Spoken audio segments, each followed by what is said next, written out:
Ouais, je voulais encore revenir sur la situation du Maroc aujourd'hui. Il me semble que depuis 1 ou 2 mois, il y a encore des cas d'atteinte à la liberté d'expression. Il y a des cas de censure qui se manifestent de plus en plus. Par exemple, le roman de Lefta, qui a été interdit, le dernier combat du capitaine Limat. Il y a eu aussi un film de Mohamed Achouar, qui s'appelle Un film d'ailleurs, c'est le titre du film, qui a été retiré des salles après les protestations du public. Il y a eu également la presse internationale qui s'est fait interdire il y a quelques semaines, le Nouvel Obs, l'Express, pour avoir représenté les images du prophète à l'intérieur du magazine. Alors, justement, je voulais savoir si ces cas, ce ne sont pas des cas similaires, mais ces cas d'interdiction, sont-ils des cas particuliers ou au contraire, c'est la liberté d'expression qui est réellement en danger au Maroc en janvier 2012? Je pars dans 2 petites semaines au Maroc justement pour participer à un débat sur la question de la censure, où seront présents un certain nombre de personnes qui ont été touchées par la censure. Il y a par exemple Abdel Taya, qui est un auteur marocain, jeune, auteur marocain dont un de ses livres a subi justement, il a été d'abord interdit, enfin, il y a le cinéaste dont tu viens de parler, et moi, bon, je me proposais de parler du livre de Mohamed Effah, qui est un auteur marocain de langue française. C'est quelqu'un dont l'œuvre n'a été connue que très récemment, parce qu'il a publié il y a 15-20 ans chez un éditeur un premier livre, et ce livre était passé inaperçu, il s'est découragé, et puis il n'a plus rien publié jusqu'à ce que les éditions de la Différence le découvrent un de ses livres, ce livre, et puis lui propose de le rééditer, et il découvre à ce moment-là qu'il avait des dizaines de manuscrits Bon, le dernier combat du capitaine Nermetz est un roman posthume de Mohamed Lefta, et donc ce livre est introuvable en librairie. Les libraires demandent bien sûr aux diffuseurs le livre, les diffuseurs ne leur donnent pas de réponse, les diffuseurs, c'est trop compliqué, je voudrais simplement vous dire que la censure a toujours existé au Maroc, bien entendu, mais il n'y a jamais eu et n'a jamais été officielle. Même dans les œuvres les plus sombres qu'a vécu le Maroc, jamais on a dit voilà, tel livre est interdit et voilà pourquoi et voici pourquoi. Non, ça n'a pas existé. Et ce que nous vivons aujourd'hui, c'est une continuité ou une résurgence de cette pratique-là. C'est pour cela que je crois qu'aujourd'hui, bon, je suis engagé dans cette bataille-là. On a, par exemple, ouvert une pétition pour demander la levée de l'intérêt de la censure sur le livre de Lefta. Une pétition qui n'a pas été simplement signée au Maroc. On l'a ouverte à des intellectuels, des écrivains, des citoyens du monde entier. Donc il y a 2 grandes comme ça, pétitions qui circulent à travers,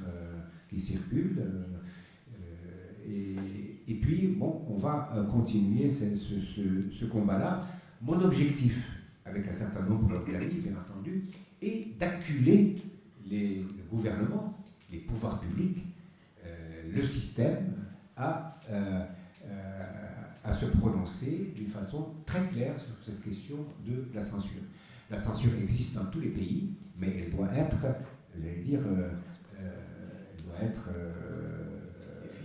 définie, donc situation, sur quoi ça doit porter, etc. Donc c'est un vrai combat qui va être mené aussi dans les années qui suivent, et ça fait partie de justement ces combats qui vont être majeurs, comme celui du combat pour la liberté de croyance, la liberté de conscience. Voilà un combat essentiel et dont les prémices existent, bien entendu. Vous savez qu'il y a 2-3 ans, il y a quelques jeunes femmes, pour revenir aux femmes encore, très jeunes, qui ont créé une association qui s'appelle le Mali et qui ont décidé un jour, pendant le mois du Ramadan, et en plein jour, d'aller faire un pique-nique publiquement, pour dire, voilà, défendre leur droit à la liberté, simplement religieuse, la liberté de conscience. Ils n'ont pas été très inquiétés au Maroc. C'était aussi, au Maroc, il y a des choses à tester. Chaque fois, il faut, pour mettre le bouchon un peu plus loin. C'est comme ça que ça se passe. On croit que tout est disons, plombé, tout cela, mais on se rend compte qu'avec des initiatives inventives, eh bien, on peut faire bouger les choses. Récemment, même si ça peut choquer certaines âmes sensibles ici, il y a encore une fois des jeunes filles qui ont décidé de faire comme ça des défilés en bikini avec le slogan « J'emmerde Ben Kiran ».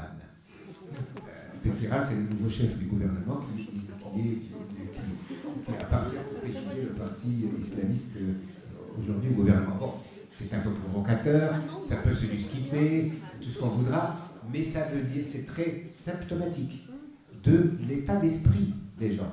C'est-à-dire, on peut y avoir des choses absolument, enfin vraiment très très étonnantes qui se passent dans un pays où, comme ça, de l'extérieur, on voit que, c'est-à-dire, on n'a pas une idée de cette vie qu'il y a à l'intérieur du pays. Pardon. Première question ici. Oui. Durant le moment difficile que vous avez traversé, y a-t-il eu un moment où vous avez envie de tout abandonner, de baisser les bras et de faire comme certains confrères, de se laisser vivre ensemble? Ça ne fait pas partie de, j'allais dire, c'est pas le style de la maison. Non, très franchement, c'est pas pour par orgueil ou fierté mal placée que je dirais cela. C'est vraiment jamais ça ne m'a traversé l'esprit.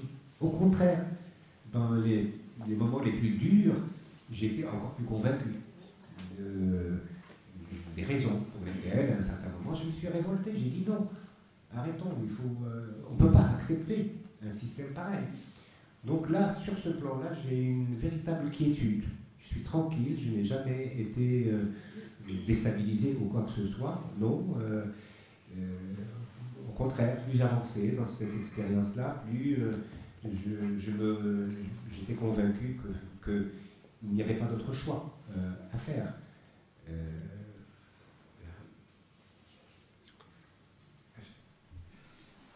Je voulais revenir à la question de la censure et vous poser une question concernant le dernier ouvrage de M. Meftah. Apparemment, moi, j'avais lu qu'il a eu un prix au Maroc en présence même du ministre de la Culture et des officiels français, le prix de la Mamounia à Marrakech, dans un jury apparemment auquel vous avez refusé d'assister. Si vous pouvez nous donner des explications sur ça, s'il vous plaît, merci. C'est un paradoxe supplémentaire. Effectivement, le livre avait été sélectionné pour il y a un nouveau prix très doté par la direction de la Mamounia, de l'ordre de 20 millions de centimes au Maroc, ce qui est une somme assez coquette. Et puis, bon, il y a eu une cérémonie, le jury a décidé d'attribuer le prix au livre de Mohamed Leftah. Le ministre de la Culture était là, il n'était même pas au courant que le livre était introuvable en librairie.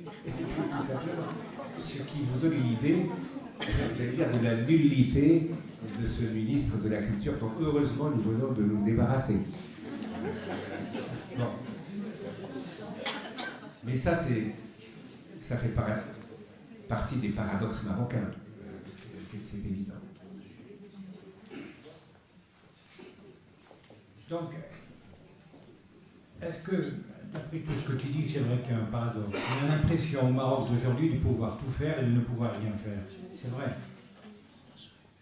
Mais on a tourné une page ou non avec le Maroc d'Hassan II? À un moment donné, quand le roi Mohamed VI est arrivé, il y a eu des espoirs qui sont nés chez les uns et chez les autres.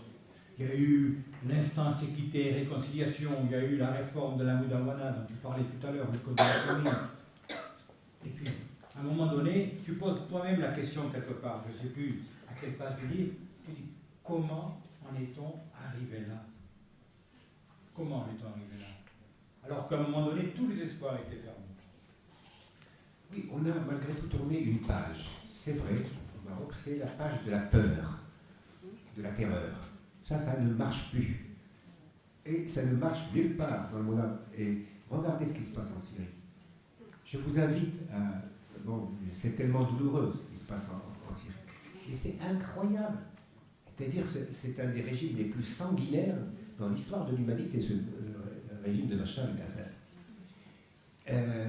C'est des tanks qui tirent sur la population, sur de simples manifestants. Et pourtant, le soir, ils dansent et ils chantent, ces gens-là. C'est incroyable. Où a-t-on vu ça dans l'histoire de l'humanité? Donc, pour moi, il y a une page qui est tournée dans ce monde-là, c'est celle de la peur. On n'a plus peur des tyrans, des dictateurs. Bon, ça, oui. Mais il est évident que tant qu'il n'y aura pas des forces politiques organisées qui seront capables, il y a les islamistes qui sont assez organisés ici ou là, mais pas les démocrates, pas les laïcs, pas encore. Il va falloir du temps, tout simplement, parce que les régimes tyranniques, bien sûr, ils ont dans certains pays réprimé les islamistes ou les intégristes ou les salafistes. Mais leur première tâche a été toujours de réprimer la gauche. C'était elle qui a porté le combat et la résistance pendant des décennies. Donc il y a eu un écrasement vraiment radical de la gauche dans tous ces pays-là. Au Maroc, ça a été le cas. Par exemple, il y a eu un véritable écrasement de la gauche et une domestication, bien sûr, d'une certaine gauche qui a toujours, de toutes les manières, composé avec le pouvoir. Voilà pourquoi je dis, une page a été tournée, mais bien sûr, aucun régime ne se, j'allais dire, tyrannique ou qui veut faire des réformettes tout en gardant ses privilèges et ses prérogatives, ne va comme ça lâcher les choses. Non, il y a des forces aussi rétrogrades qui sont là, qui veulent que rien ne bouge, rien ne change, et les forces, j'allais dire, de la pesanteur existent elles aussi. Dans le cas marocain, je ne vais pas faire de la psychanalyse à bon marché concernant la personne du roi Mohamed VI. C'est pas intéressant, je dirais. Mais c'est vrai qu'au début, il avait donné des signes très positifs allant dans le sens d'une sorte, j'allais dire, de credo démocratique, d'une conviction, comme quoi il avait envie d'accompagner le mouvement démocratique mais assez vite, je dirais, il a suffi de quelques années pour qu'on découvre un visage nouveau, celui de l'affairisme, très rapidement. Je crois qu'il a amassé une fortune, il contrôle aujourd'hui une partie importante de l'économie du pays que même son père n'est pas arrivé à contrôler. Il y a un affairisme stupéfiant de la monarchie. Ensuite, on avait espéré à un certain moment que les aspects archaïques de cette monarchie allaient pouvoir changer sous le règne de ce jeune souverain. À savoir, par exemple, des choses qui peuvent paraître pour le besmin, qui est très choquant pour un citoyen qui a sa dignité. La question de la cérémonie de l'allégeance, ce qu'on appelle la bay'a au Maroc. C'est une cérémonie chaque année où tous les corps constitués viennent se prosterner devant le roi. Ce sont des pratiques qui viennent du Moyen-Âge, et donc on pensait qu'il allait, surtout qu'il a très rapidement fermé le harem de son père. Vous savez que quand il est arrivé au pouvoir, un harem existait encore. Hassan II avait un harem, et il y avait 400 dames dans ce harem, et Mohamed VI a créé une petite pension pour ces dames, il les a renvoyées chez elles. Donc, il y a eu, comme ça, je dirais, une envie qui s'est révélée être plutôt une velléité d'un changement de nature du régime. Parce que pour moi, par exemple, dans les grands débats sur la constitution marocaine qui ont eu lieu ces derniers mois, je disais, bon, certains disaient monarchie parlementaire, monarchie constitutionnelle. Je dis, il faut, quand on parle au peuple, qu'on leur dise des choses qui sont compréhensibles. Pour moi, ça devait être une monarchie du XXIe siècle qui abandonne tous les signes de l'archaïsme qui l'ont marqué depuis des siècles. Il fallait aussi déconstruire le système sur lequel repose la monarchie, ce qu'on appelle au Maroc le makhzen, c'est-à-dire cette administration héritée du XVIe siècle et qui est encore à l'œuvre aujourd'hui au Maroc. Il faut moderniser l'État, il faut qu'il soit un État du XXIe siècle. Moi, je n'ai rien contre la monarchie. Après tout, il y a des monarchies en Grande-Bretagne, ailleurs, dans beaucoup de pays européens, mais pas n'importe quelle monarchie. Voilà quel était l'enjeu. Voilà quelques éléments de réponse. Les enjeux donc, qui se posent pour le Maroc de l'avenir, c'est comment être marocain sans être musulman, comment être marocain sans être monarchiste, comment être monarchiste sans être mardéniste. Oui, mais c'est la reconnaissance de ce pluralisme qui est réel dans la société marocaine. D'abord, le pluralisme culturel. Sur ce plan, il y a des avancées. Tout récemment, peut-être pas comme il aurait fallu le faire, mais ça a été fait. À savoir, la langue berbère, amazigh, a été reconnue non seulement comme langue nationale, mais comme langue officielle au Maroc. Ce qui est une avancée spectaculaire. La question, c'est comment ça va se traduire. Il ne suffit pas de dire langue officielle, ça veut dire quoi? Ça veut dire que demain, ça peut être enseigné dans les universités, l'administration peut fonctionner en amazigh. Donc, c'était, j'allais dire, une sorte de fuite en avant, alors qu'en même temps, on éludait complètement une autre langue qui existe à côté de la langue amazigh, à savoir ce qu'on appelle au Maroc la Darija, la langue arabe populaire, qui est parlée par 100% des Marocains. Pourquoi on ne prend pas en considération la langue du peuple aussi, de l'écrasante majorité des Marocains, y compris les berbérophones, qui parlent leur langue maternelle et le berbère, la langue amazigh, mais ils partagent avec les autres Marocains la langue arabe populaire. Voilà une des absurdités, par exemple, de cette réforme constitutionnelle. Il y a la question, bien sûr, de la nature même de l'État au Maroc. Dans la nouvelle constitution, on garde, comme ça, le Maroc est un État islamique. Donc, alors que on aurait pu, parce que bon, non seulement il y a des juifs au Maroc, même s'ils sont très peu nombreux, ils existent malgré tout, il y a encore 3000 sur les 300 000 que le Maroc comptait au lendemain de l'indépendance. Il y a des chrétiens, pas seulement des Européens ou autres, il y a des Marocains qui se sont convertis au christianisme et qui vivent leur foi, je dirais, très douloureusement, parce qu'ils ne peuvent pas pratiquer ouvertement, normalement, leur foi. Il y a les non-croyants. Après tout, c'est une minorité, très bien, mais c'est une minorité. Il faut lui reconnaître le droit aussi d'exercer tranquillement, paisiblement, sa non-croyance, etc., etc. Voilà quel est le problème. C'est pour ça que tout à l'heure, je parlais de ce combat essentiel qui va devoir se dérouler, celui de la liberté de conscience. Alors, encore une ou deux questions avant qu'on passe au recueil de poésie. J'ai peur de te la poser parce que tu vas répondre en très longtemps. Le rôle de la culture. Parce que dans ton combat politique, il fait un avec le combat pour la culture. Alors pourquoi la culture est-elle si importante dans l'instauration d'un projet démocratique? Je vais te répondre rapidement.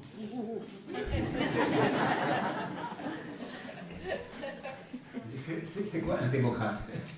C'est ça la question. Comment arrive-t-on à avoir une culture démocratique?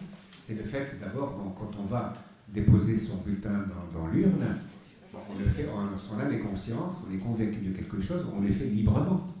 Voilà. pour en arriver là, il faut former les citoyens, l'esprit de citoyenneté. Donc l'école est la pierre de touche de l'édifice démocratique. Or, l'école est catastrophée dans un pays. Même l'université, eh bien, elle forme d'abord des chômeurs, bien entendu, mais aussi des analphabètes. C'est un véritable problème. Donc, la culture est essentielle, dire pour la formation de l'esprit civique, d'une part, de l'esprit de citoyenneté, et puis pour la formation tout simplement de l'être humain, de sa liberté de penser, de l'esprit critique. Donc, pour être un homme, une femme libre, eh bien, la culture est indispensable. Et je ne vois pas pourquoi, dans des pays comme le nôtre, la culture devient, au contraire, elle est beaucoup plus indispensable, puisqu'elle manque cruellement. Moi, ça fait maintenant longtemps que je me bats justement pour qu'il y ait une révolution culturelle. On a besoin d'une révolution culturelle au Maroc. Dans un dernier texte, j'en appelle un printemps marocain de la culture, parce que il y a un autisme réel des autorités marocaines sur cette question. Il y a un autisme réel des partis politiques constitués sur la question. Donc, on ne peut maintenant que mener le combat pour qu'il y ait une véritable prise en compte de la culture. Et à une époque, tu réclamais même un plan Marshall pour la culture. Oui, un plan, quelque chose dans ce goût-là, oui, absolument. À moins que vous en ayez encore, oui. Bonsoir, c'est dans le même sens, donc, à propos de la culture. Alors moi, ça fait longtemps que j'ai quitté un peu le Maroc, mais je sais qu'il y a, je parle surtout au niveau du livre, la situation du livre au Maroc. Alors je sais qu'il y en a beaucoup de salons qui s'organisent, on entend dans la presse à Tanger, à Casa, mais pour nous parler un petit peu de la situation du livre au Maroc en général, au Maghreb, pourquoi pas, c'est beaucoup moins. Oui. Merci.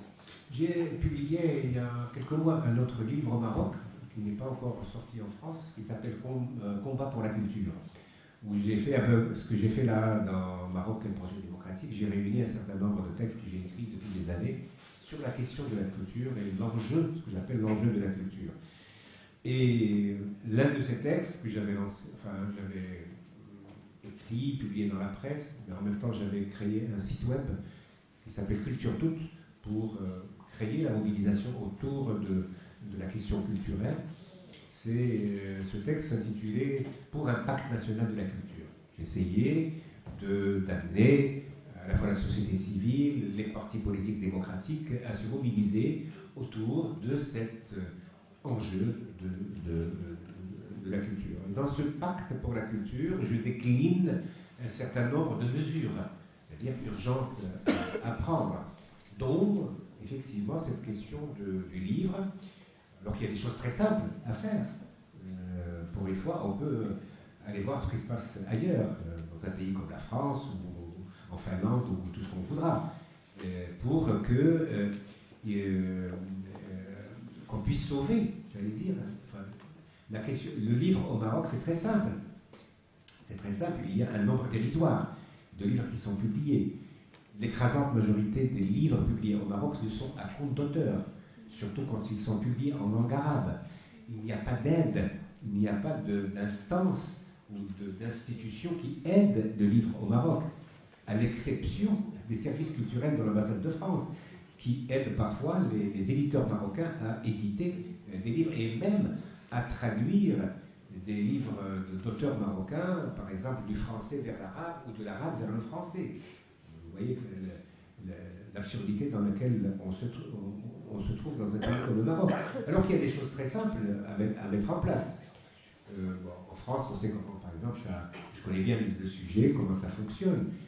Il faut une instance qui s'occupe du livre, de la politique du livre, du prix du livre, de la diffusion aussi, de voir comment les choses se passent.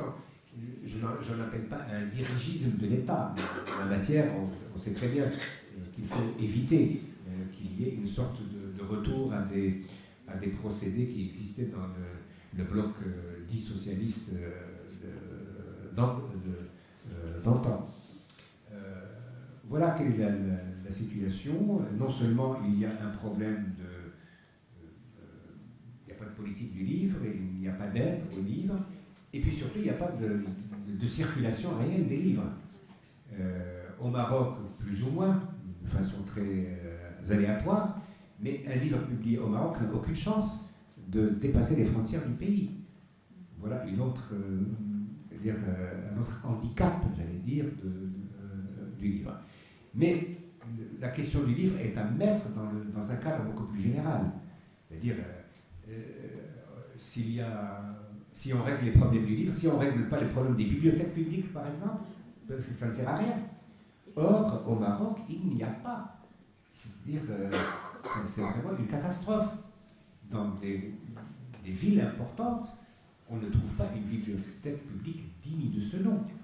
Quand je vais là-bas au Maroc, il m'arrive de discuter, de parler beaucoup de ces sujets. Je leur dis, bon, moi j'ai été en Côte d'Or, par exemple, en France. On m'a fait faire une tournée des bibliothèques publiques dans ce département. J'ai été dans des communes de 1000 habitants, 2000 habitants.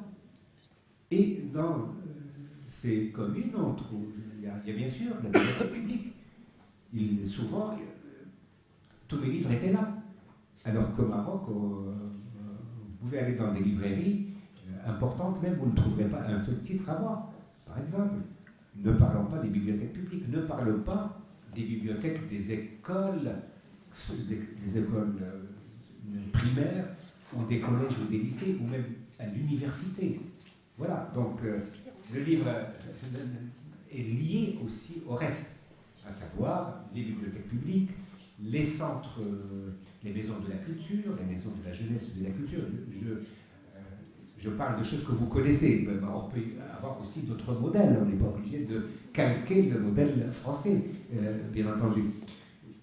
Et ce, sans parler, par exemple, des conservatoires de musique qui sont dans un état lamentable au Maroc. Très très peu de choses, très peu les écoles de théâtre, etc., etc.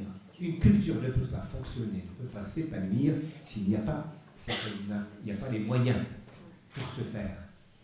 Voilà quelle est la question. Donc c'est une véritable révolution qu'il faut en la matière. Et tout cela, bien entendu, en lien étroit avec une nouvelle façon de concevoir l'enseignement au Maroc, sa qualité, son contenu, etc., etc. Et la population demande que cela change au niveau de l'enseignement, par exemple? Oui, bien sûr. Les gens s'en rendent compte, ils s'en rendent compte, bien entendu. Pourquoi la partie, je dirais, des Marocains les plus fortunés, et même de classe moyenne, ils envoient systématiquement leurs enfants dans des écoles privées, Oui. les écoles de la mission culturelle française, Oui. espagnole, italienne, à l'étranger, aux États-Unis et ailleurs. Oui. Voilà. Donc, il y a une Mais c'est les gens, c'est cette frange de la population, disons 10%, allez, qui peut se permettre cela. Mais pour l'écrasante majorité du peuple, eh bien, ils vivent avec leurs enfants, bien sûr, cette situation-là. Ils savent très bien ce qu'ils perdent. Un enfant qui va dans une école publique au Maroc a très peu de chance au sortir du lycée, enfin, de l'université, a fortiori du lycée, de trouver un travail. Voilà, bon, les gens du peuple savent. Et ça n'a pas changé. Non, ça n'a pas changé pour le moment, mais c'est un des éléments du combat qu'il s'agit de mener au Maroc. Voilà. Et en même temps, pour répondre à votre question, c'est vrai que dans les librairies, on ne trouve pas beaucoup de livres marocains, mais en revanche, on va trouver le dernier Musso, on va trouver le dernier livre de Marc Lévy en vitrine. Bon, il y a encore, bon, je ne la poserai même plus la question parce qu'il faut qu'on passe à la zone de turbulence, mais il y a un mot, je crois, qui domine autant dans ton œuvre poétique que dans tes combats politiques, c'est le mot utopie. Je voudrais vous lire juste 3-4 lignes qu'écrit Abdelatif Lambi là-dessus. Je crois que ce qui manque à la politique dans notre pays, c'est bien l'âme, ou, si vous préférez, le souffle. Et je vais lâcher le mot qui fâche, le souffle de l'utopie. Et l'utopie, contrairement à l'idée reçue, n'est pas l'irréalisable, le but inatteignable. C'est plutôt le rêve juste, ancré dans l'histoire de l'espèce humaine comme besoin vital d'égalité et de justice. C'est ça qui anime à la fois le poète et l'homme politique, ce besoin de rêve. Bon, pour faire la transition, j'ai envie de vous lire un petit texte qui s'intitule Rêve. Dans mon réduit, je me suis amusé à ranger mes idées, à faire le tri dans mes rêves. En voici quelques-uns de rêves que j'ai d'abord hésité à garder. Jouer à la roulette en compagnie de Dostoïevski. Aimer sans que le désir y soit pour quelque chose. Me réveiller un jour parlant toutes les langues du monde. Voir George W. Bush traduit devant un tribunal international de justice. Libérer les arbres de leur immobilité. Faire une apparition au mariage de mon arrière-petite-fille ou petit-fils. Découvrir la source du mal. Pas le mal, le mal.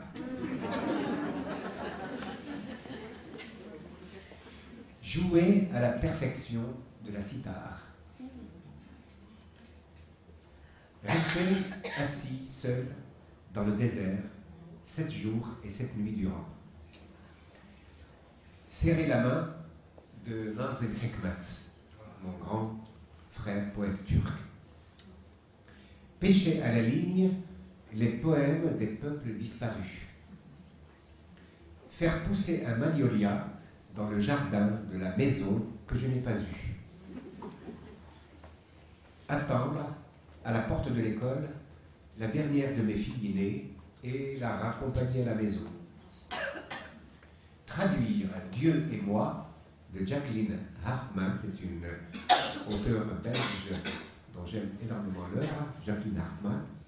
Traduire Dieu et moi de Jacqueline Hartmann et en faire un best-seller dans le monde musulman.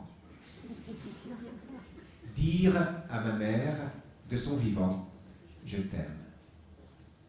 Extraire les balles qui ont troué le corps de Che Guevara, refermer ses blessures, lui caresser le front et lui murmurer en toute confiance, lève-toi et marche.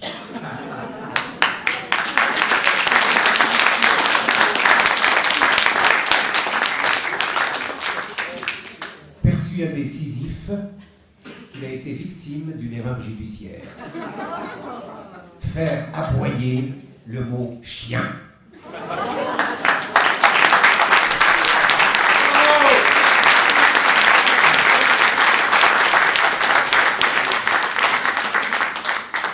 Il y a cette partie, cette dimension de dérision et d'humour chez Abdelatif qu'on ne trouve nulle part ailleurs. Franchement, nulle part ailleurs. Alors passons à zone de turbulence.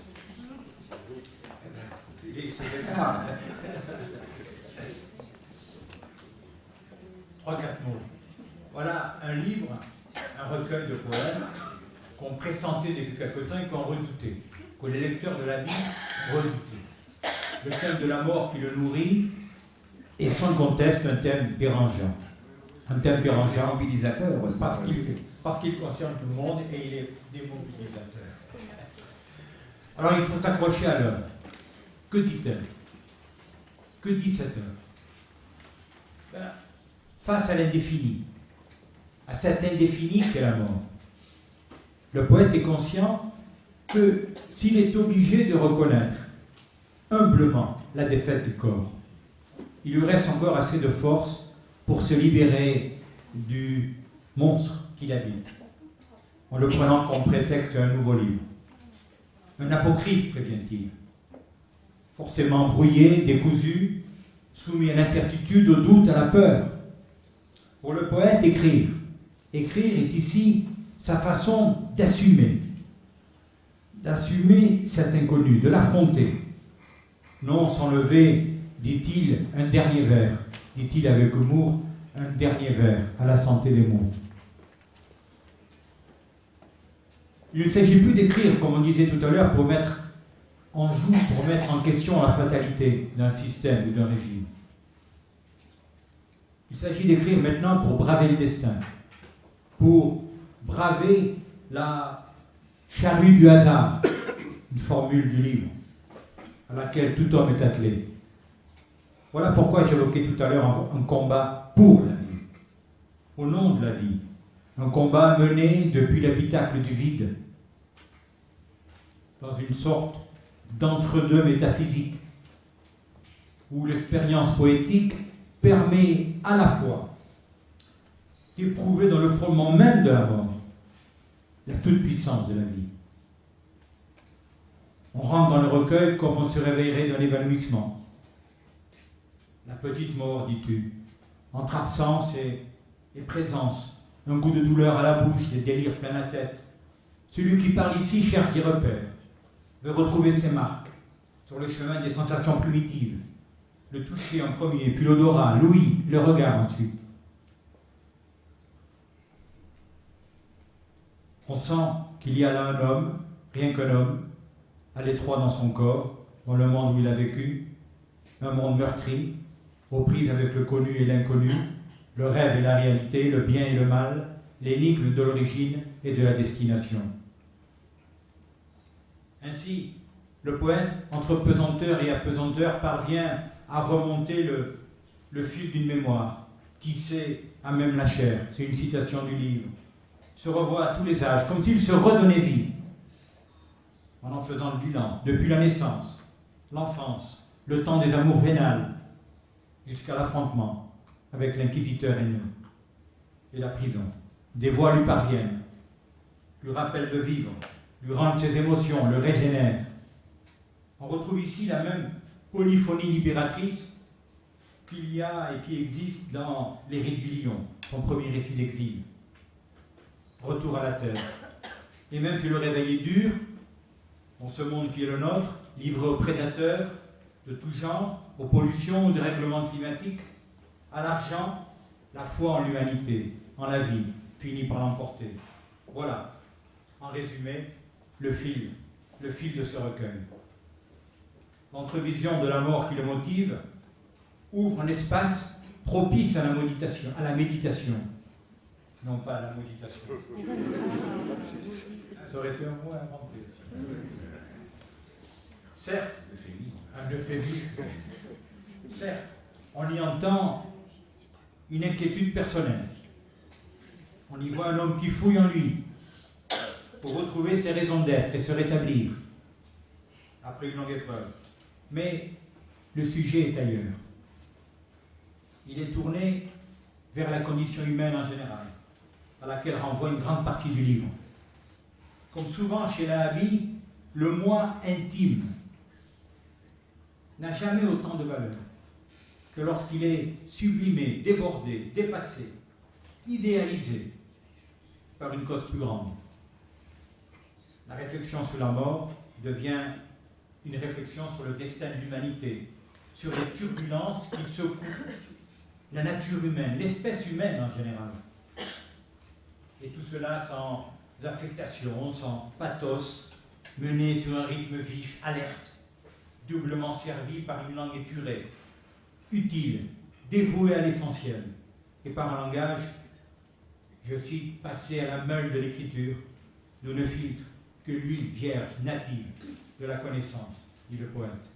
Alors, tout de suite, ma première question sur ce recueil, et je voulais savoir, Abdelatif Lahabi, c'est qu'il t'en a coûté d'écrire ce livre, d'écrire ce recueil. Qu'en as-tu gagné? Physiquement, intellectuellement, moralement? Je crois avoir gagné une connaissance du sujet que j'aborde dans ce livre. Vraiment, une connaissance. Parce que, bon, pour moi, la poésie est un mode de perception et de connaissance. Ce n'est pas simplement un travail sur la langue, de l'imaginaire, c'est un mode de connaissance. Il me semble que l'expérience de ce livre m'a permis de connaître mieux le phénomène, de dompter un peu la bête. C'est vrai que ce que tu dis est très juste. c'est un peu, je trouve, indécent de parler de la mort à l'échelle individuelle. Je trouve ça indécent. Et ce qui m'intéressait dans ce livre, c'est pas celle-là, cette mort-là, c'est j'allais dire, la menace mortelle qui pèse sur notre expérience de terrien, tout simplement. Je crois que là, on trouvera écho dans ce livre des réflexions, des peurs, des tourments que nous pose aujourd'hui l'état où la Terre se trouve et le futur incertain, finalement, de cette expérience.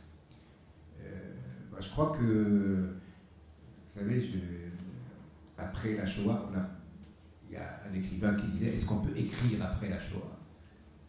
Mais quand on prend conscience du fait que cette aventure est peut-être à une fin, tout simplement, et que cette fin peut être proche. Quand je dis proche, c'est pas dans 10 ans ou dans 20 ans, ça peut survenir dans 2 siècles, 3 siècles, je ne sais pas. Eh bien, il y a là une nouvelle conscience qui émerge. Comment peut-on écrire aujourd'hui? Comment la littérature, aujourd'hui, comment va-t-elle se situer par rapport à cette menace-là?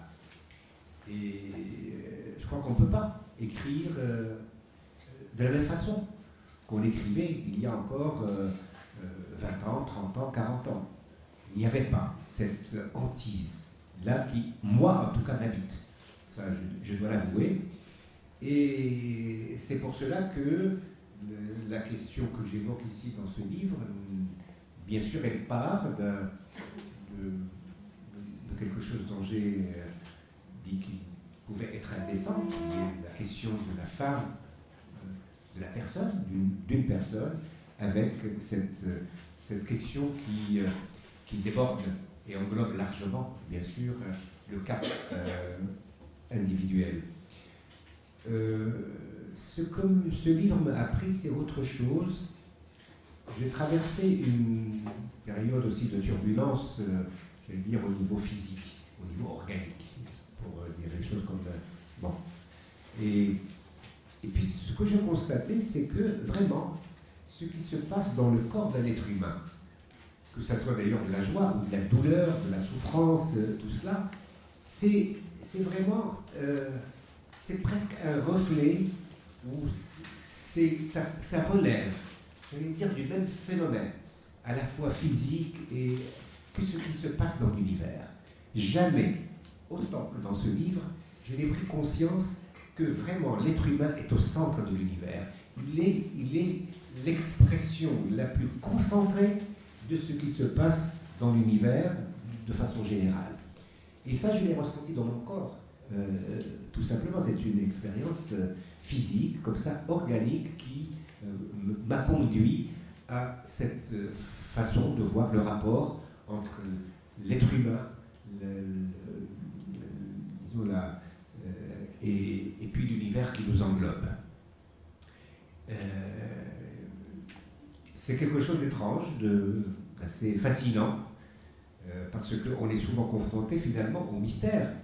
Qu'est-ce que c'est que l'infini? Qu'est-ce que c'est que le temps? C'est quoi cette histoire-là? Ça rend fou de penser simplement que le monde dans lequel l'univers est infini. Mais si on découvre en soi cette infinitude, c'est-à-dire à l'intérieur de nous, il y a aussi cet infini. Donc ce corps qui semble être tout à fait limité dans l'espace et dans le temps, je crois qu'on peut ressentir, on peut avoir un sentiment de cette infinitude qu'il y a dans l'univers.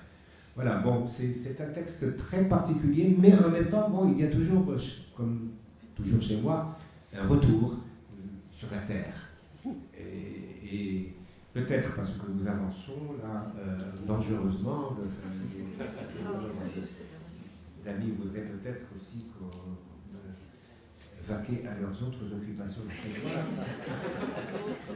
Donc j'ai pensé peut-être que pour ne pas insister quelques extraits, ça peut donner une idée aussi de de l'univers particulier de ce livre.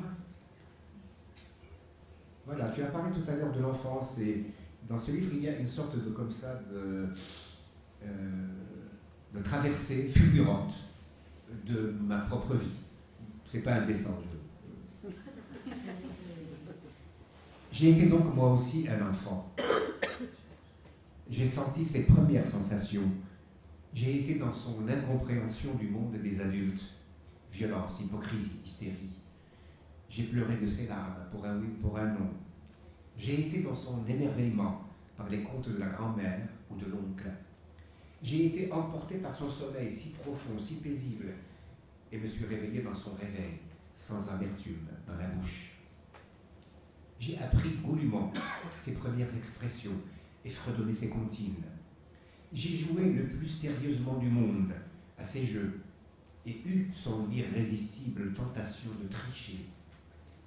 J'ai ri à gorge déployée de son rire cristallin, sans une once de cruauté.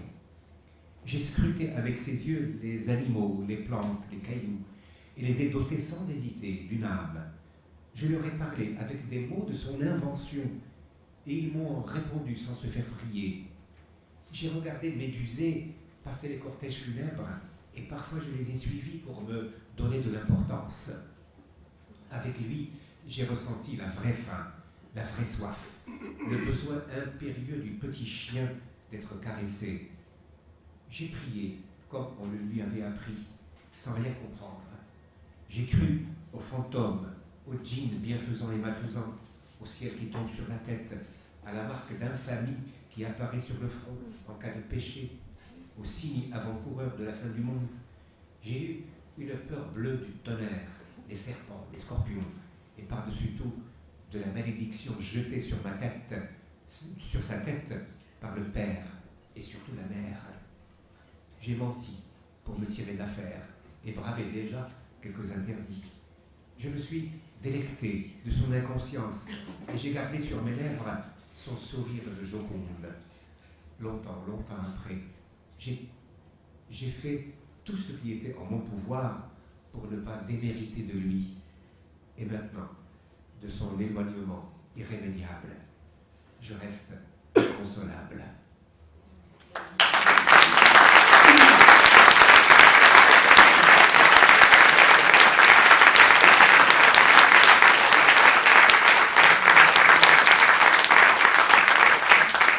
Et pour finir,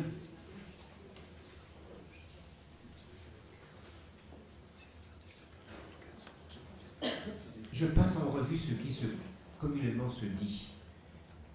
La pierre respire, le bois travaille, l'arbre se dénude, le ciel se couvre, le vent gémit, l'herbe se couche, le nuage court, la forêt recule, le volcan se réveille, l'étoile pâlit, la mer mugit, le soleil se cache, la montagne tue, le désert avance, etc., etc. Et voilà que je songe à ces tribus arabes d'avant l'islam, qui façonnaient des statuettes de Dieu avec des dates, les adorer pendant que la nourriture était abondante, puis en temps de pénurie, les manger sans état d'âme. Que faisons-nous d'autre avec la nature? Cette divinité que nous avons créée à notre image, recréée à notre image, en pétrissant quotidiennement la pâte de la langue. Aujourd'hui, ne sommes-nous pas en train de la dévorer après l'avoir tant adorée?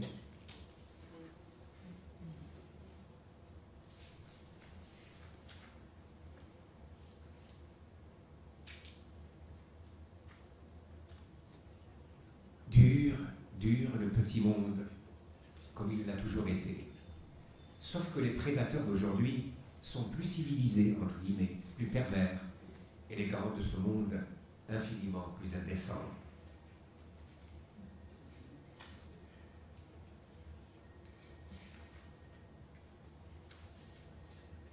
Plus que les déchets radioactifs, les pollutions nocturnes, les rejets industriels, les pets des vaches, le délestage des bateaux pirates, la laine fétide des politicards, les déjections des porcs, les miasmes délétères des informations, le dégueulis des réclames, la pornographie du crime, plus que 1000 décharges publiques déversées quotidiennement sur nos têtes, l'argent, Dieu unique, a tout pollué, des racines de la terre à la haute du ciel.